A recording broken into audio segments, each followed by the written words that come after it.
Good morning, Luke.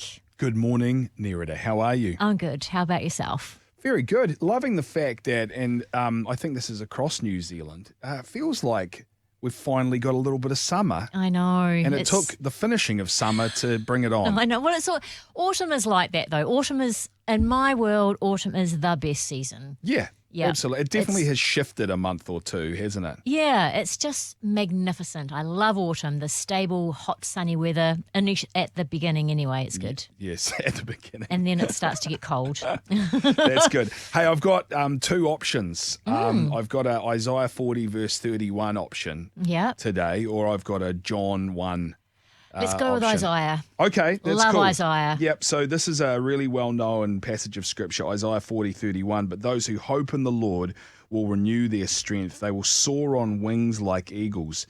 They will run and not grow weary. They will walk and not be faint.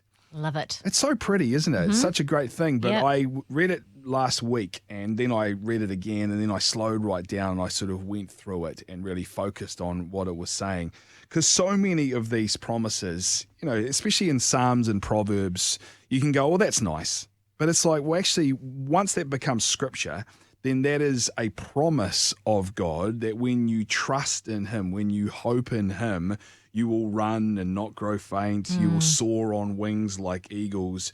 Again, it's this idea that the God of the universe, when you place your hope in Him, when you actually walk with Him daily, does something. There's a transaction that takes place, and it makes things easier. It actually leads to human flourishment, to your flourishment. Like, it's an incredible thing. We're not just going, hey, there is a God, kneel down and worship Him. And, if you don't do that, then there'll be consequences. It's like, it's much, much more than that, isn't it? It's this beautiful relationship, this thing that exists between Creator and the created. And ultimately it comes back down, and this is where I'm at in my faith, it comes just down to the position of your heart every single day. It's like, is your hope in Him? Yeah. And that doesn't mean is everything perfect. It's like, are all the obstacles eliminated in your life? Are all the struggles overcome? It's like, no, of course not. But my hope is in the Lord. And when that happens, then despite all those things, I can soar on wings like eagles. I can run and not grow weary.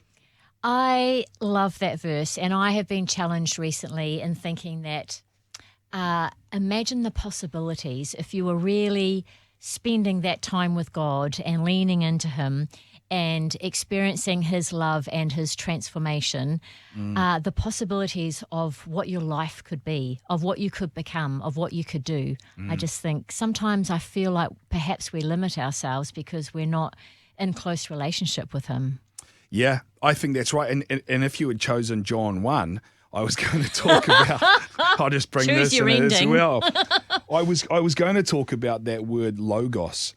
In the beginning was the Word, the Logos, and the Word was with God, and the Word was God. And for many, about 1,000 years, that word was actually translated into Latin to a word that kind of meant conversation rather than words. So if you translated that into English, it would have been, in the beginning was the conversation, and the conversation was God.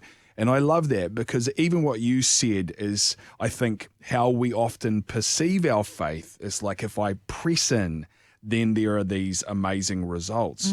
But what happens if you just were breathing God in and out? That it was just this divine conversation that happens between the two of you, that you were honoring Him in the way you ate your sandwich and the way you drank your coffee. Much different to the kind of Anglo get up at 5 a.m, flagellate yourself and make sure you've read 17 hours worth of Scripture. That sounds like fun. No, but you know what I mean. Yeah. Because the trouble with that, and I'm not saying there shouldn't be discipline in your faith, but the trouble with it is it's all arbitrary, isn't it? It's like you're not pressing in as hard as somebody else, and there's other people that just can't press in as hard as you. So that can't be how God is measuring it. No, that's right. And I agree, the conversation, those times when perhaps you're in the car and you can kind of just talk to God about different things. But I guess with the art of conversation is also listening as well. Yeah. And so often it is, you think it's a chat with God, but it's you just offloading to somebody. Yeah. I think, I think about my relationship with Jesus kind of like a good marriage. You know, if you have a good marriage, you know, and obviously there are bad marriages, but if you have a good one, then you can be in the same room with each other and you don't have to be talking about anything much, but you're still having a great relationship, right? It's like you're just doing life with each other. You're aware of their presence, they're aware of yours. You know what they're doing, they know what you're doing. You know, and what you like being with each other.